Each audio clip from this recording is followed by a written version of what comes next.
সপ্তাহে একদিন ছুটি আসলেই ইচ্ছে করে যেন আরাম করে সারা দিনটা পার করে দেই, কিন্তু আমার সাথে হয় তার উল্টোটা। মানে একদিন সপ্তাহে ছুটি আসলেই মনে হয় কাজের ব্যস্ততা আরও বেড়ে যায়। তো শুক্রবার আসলেই কাজের মাত্রাটা যেন বেড়ে যায়, কারণ মানে প্রতিদিন তো বাচ্চাদের নিয়ে স্কুলে যেতে হয়।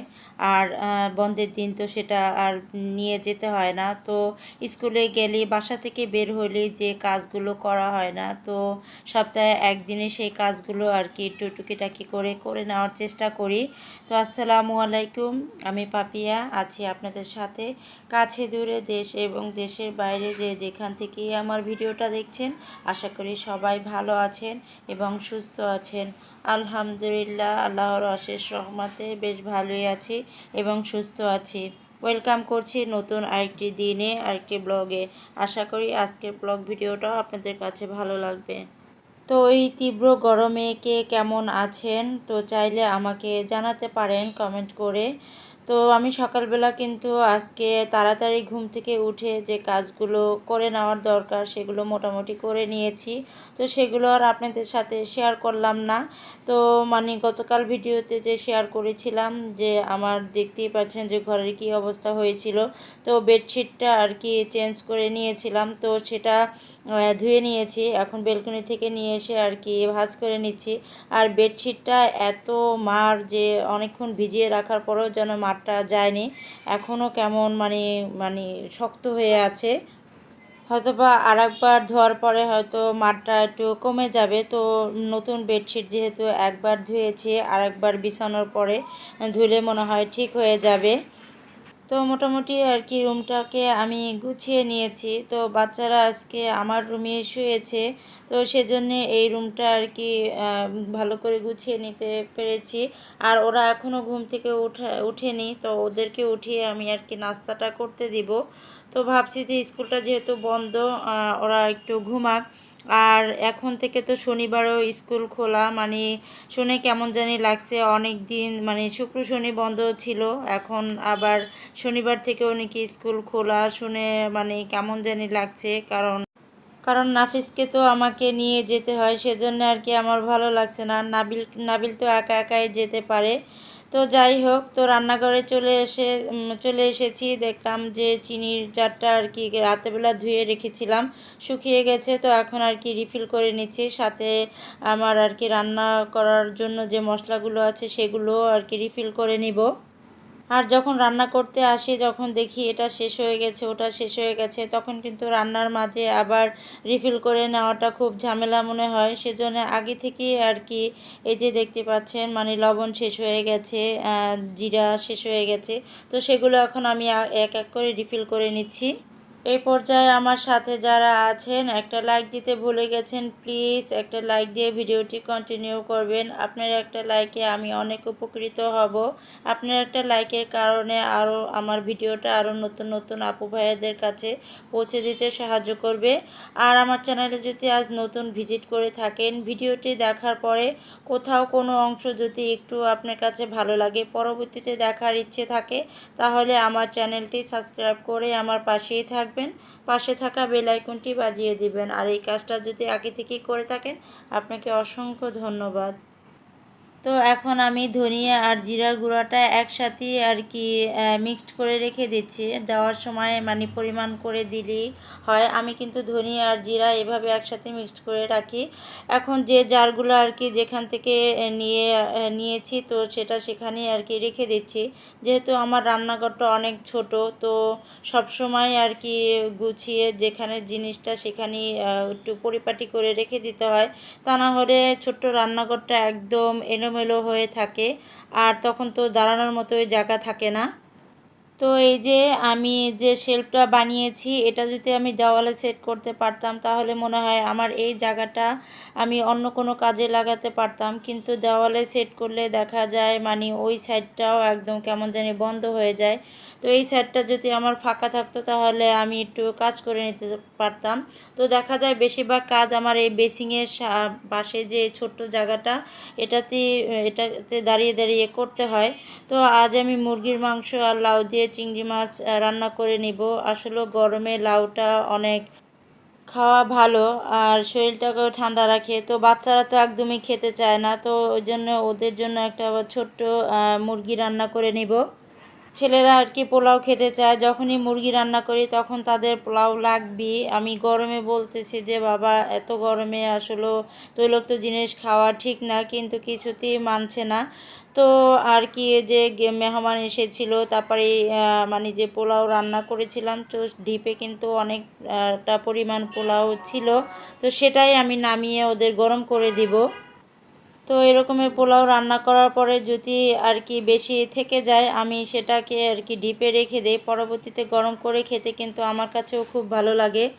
তো তাড়াতাড়ি করে আর কি রান্নাটা করে নিচ্ছি। রান্নাটা আর কি বসিয়ে দিয়ে আমি আজ অ্যাকোরিয়ামটা একটু পরিষ্কার করে নিব। তো এটা অনেক দিন হয়েছে আর কি পরিষ্কার করে নিই। দেখা যায় বেশি নোংরা হয়ে থাকলে আমার মাছগুলো মারা যাবে। আজ আমি আমার প্রিয় আপুদের কিছু কমেন্ট পড়ে নেব। তো প্রথমেই কমেন্ট পড়ে নিচ্ছি। এমএন ব্লগ আইডি থেকে নাসরিন আপু কমেন্ট করেছেন, আপু যে পরিমাণ গরমের কথা কি বলবো, বাচ্চাদের স্কুল বন্ধ দেওয়া ভালোই হয়েছে। আপু তোমার কাজগুলো সবসময় ভালো লাগে। অসংখ্য ধন্যবাদ আপু, তোমারও ভিডিও দেখতে আমার কাছে খুবই ভালো লাগে। তোমার বিশেষ করে ডিআইওয়াইগুলো আমার কাছে খুবই ভালো লাগে। তোমার পাখিগুলোও কিন্তু আমার কাছে খুবই ভালো লাগে। আমি তোমার ভিডিও সব সময় অপেক্ষা করি। তোমার ভিডিও ছাড়ার নোটিফিকেশন আমার ফোনে আসলে আমি আর কি সময় খুঁজি যে কখন আমি আর কি নীরবে বসে আর কি মনোযোগ দিয়ে তোমার ভিডিওগুলো দেখে থাকি। তারপরে কমেন্ট পড়ে নিচ্ছি বিথিস ব্লগ থেকে। বিথি আপু কমেন্ট করছেন, সত্যি আপু অনেক গরম পড়েছে, রান্নাগুলো অনেক সুন্দর হয়েছে, ডাল আমার অনেক পছন্দ, এই গরমে এসি কিনেছো, খুব ভালো হয়েছে। অসংখ্য ধন্যবাদ আপু। তো এখন কমেন্ট পড়ে নিচ্ছি শামিমাস কুকিং অ্যান্ড ব্লগ থেকে। শামিমা আপু কমেন্ট করেছে, লাইক দিয়ে সম্পূর্ণ ভিডিওটা দেখে অনেক ভালো লাগলো, আর এসিটা খুবই প্রয়োজন বিশেষ করে বাচ্চাদের জন্য। ঠিক বলেছ আপু, কারণ আমরা তো গরম সহ্য করতে পারি, কিন্তু বাচ্চারা তো গরমটা সহ্য করতে পারে না। তো বাচ্চাদের জন্য কিন্তু আর কি আমি অফ ক্যামেরায় তো কিছু চিকেন ম্যারিনেট করে আর কি ব্রেড ক্রামে গড়িয়ে নিয়েছি। তো এটা বেশি করে একটু করে নিয়েছি, এখন আর কি ডিপে রেখে দেব, মানে একটু শক্ত করে নেওয়ার জন্য। তো আসলে এটা আমি আর কি শেয়ার করলাম না, মানে তাড়াহুড়ো করে কাজটা করে নিয়েছি, ক্যামেরাটা যে অন করব সেটাই আমি ভুলে গিয়েছি। তো এইদিকে কিন্তু আমার লাউয়ের তরকারিটা রান্না হয়ে গিয়েছে, আর এখন আমি আর কি ধনিয়া পাতা দিয়ে দিচ্ছি। তো ধনিয়া পাতাটা, আর এখন তো ধনিয়া পাতা যেহেতু সিজন না, মানে নিয়ে আসলে কিন্তু দেখা যায় কি বেশি দিন থাকে না, সেজন্য আমি আর কি ভালো করে ধুয়ে এভাবে ডিপে রেখে দিই, যখন প্রয়োজন হয় নামিয়ে আর কি তরকারিতে দিয়ে দেই। তো দেখতেই পাচ্ছেন আমার ছেলে মানে চুলার পাশে একটা আম ডিপ থেকে নামিয়ে চুলার পাশে রেখে দিচ্ছে যেন তাড়াতাড়ি ঠান্ডাটা ছেড়ে দেবে সেজন্যে। তো ওই যে বললাম আমি আর কি যে পোলাও ছিল, তো সেটা একটু ঘি দিয়ে এখন আর কি একটু গরম করে দিব আর কি। অনেকক্ষণ আগেই নামিয়ে রেখেছিলাম আর কি বরফটা ছাড়ার জন্য, এখন আর কি একটু চুলায় গরম করে নিচ্ছি। আতিফ অ্যান্ড আতিক ব্লগ থেকে কমেন্ট করেছেন, আমি যদি নামটা ভুল না বলে থাকি। তো মাশাল্লাহ খুব মজার মজার রান্না করেছেন, লাইক দিয়ে ভিডিওটা দেখে নিলাম, ধন্যবাদ আপু। তো আমি আরেকটি কমেন্ট পড়ে নিচ্ছি মিস বাঙালি নিশাত আইডি থেকে। আপু কমেন্ট করেছেন, বেডটা গুছানো অনেক সুন্দর ছিল, রান্নাগুলো দারুণ হয়েছে, ধন্যবাদ আপু। তো আসলে কমেন্ট পড়লে আর কি ভিডিও রিলেটিভ কোনো কথা বলা হয় না। তো এই যে দেখতে পাচ্ছেন আমি অ্যাকোরিয়ামটা আর কি মাছগুলো সরিয়ে ডাইরেক্ট আর কি ওয়াশরুমে নিয়ে এসেছি। তো ওটা কিন্তু আমি অফ ক্যামেরায় ক্লিন করে নিয়েছি, তখন কিন্তু কারেন্ট ছিল না আর কি, সেজন্য শেয়ার করতে পারিনি। তো এখন আর কি এটা ক্লিন করে আমি পাথরগুলো ভালো করে আর কি ধুয়ে নিয়েছি, আর এখন এটা যেখানে ছিল সেখানে বসিয়ে পাথরগুলো দিয়ে আমি এখন আর কি পানিটা দিয়ে দিব। তো এখন আমি আরেকটা আপুর কমেন্ট পড়ে নিচ্ছি। তো আমি আরেকটি আপুর কমেন্ট পড়ে নিচ্ছি সাফিয়া নূর ব্লগ থেকে। আপু কমেন্ট করেছেন, প্রথম ভিডিও দেখলাম, মাশাল্লাহ অনেক সুন্দর হয়েছে, অসংখ্য ধন্যবাদ আপু। তো পাথরগুলো দেওয়ার পরে আর কি গাছটা দিয়ে দিয়েছি। আর এই যে বড় বড় দুটি পাথর দিয়েছি, কারণ মাছ দুটো এমন মানে নড়াচড়া করে যে অক্সিজেনের লাইনটা আর কি সরে যায়, সেজন্য আর কি পাথর দিয়ে চাপা দিয়ে দিচ্ছি। আর এই যে আমি এখন মগের সাহায্যে আর কি আস্তে আস্তে পানিগুলো ঢেলে দিচ্ছি। আর অ্যাকোরিয়ামটা আর কি আমি একটু দেরিতে পরিষ্কার করি, 15-16 দিন পর পর এরকম করে আর কি পরিষ্কার করি। আর কারণ কি এটা মানে নামিয়ে নিয়ে পরিষ্কার করাও একটু ঝামেলা, আর মনে হয় যে এখনই ভেঙে যাবে, আমার কাছে খুবই ভয় লাগে। তো এই যে মাছ দুটো আর কি ছেড়ে দিয়েছি। ঝামেলা করতেও কিন্তু ভালো লাগে, ওই যে কথায় আছে না, শখের জিনিস আশি তোলা।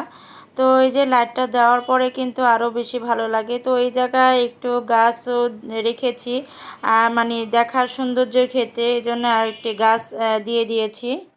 আমার ঘরে আনাচে কনাচে সব জায়গায় সবুজের ছোঁয়া আছে, কারণ গাছ আমি অনেক পছন্দ করি, এই জন্য সব জায়গায় গাছ আমার আছে আর থাকবে।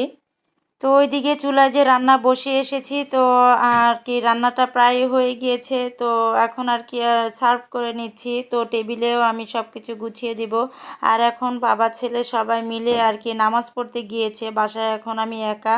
তো আমি সব কিছু গুছিয়ে রাখবো, আর তারা এসে আর কি খাওয়া দাওয়া করবে। তো টেবিলে আমি সব খাবারগুলো দিয়ে দিচ্ছি, তাদের আসার প্রায় সময় হয়ে গিয়েছে।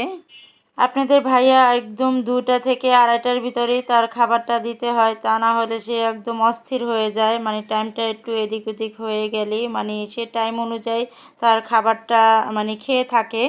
তো মোটামুটি আমার সব কাজই শেষ হয়ে গিয়েছে। তো টেবিলে খাবারও দিয়ে দিয়েছি। আর এইদিকে কিন্তু অফ ক্যামেরায় আমি চুলাটাও আর কি পরিষ্কার করে নিয়েছিলাম।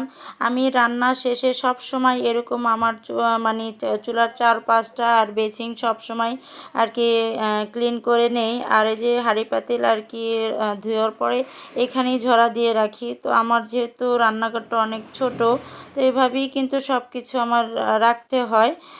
তো এটা হচ্ছে একদম আর কি বিকালবেলা। তো তো চিকেন ফ্রাইটা দেখলাম যে শক্ত হয়ে গিয়েছে, এখন আমি আর কি কিছুটা রেখে দেব, আর কয়েক পিস ওদের ভেজে দেব। চাইলে আপনারাও এভাবে আপনাদের বাচ্চাদের জন্য করে রাখতে পারেন। তো একদম ভিডিওর শেষ পর্যায়ে চলে এসেছি। সবার সুস্বাস্থ্য কামনা করে নেক্সট ভিডিও দেখার আমন্ত্রণ জানিয়ে আজ এখানেই বিদায় নিচ্ছি। আল্লাহ হাফেজ। আসসালামু আলাইকুম।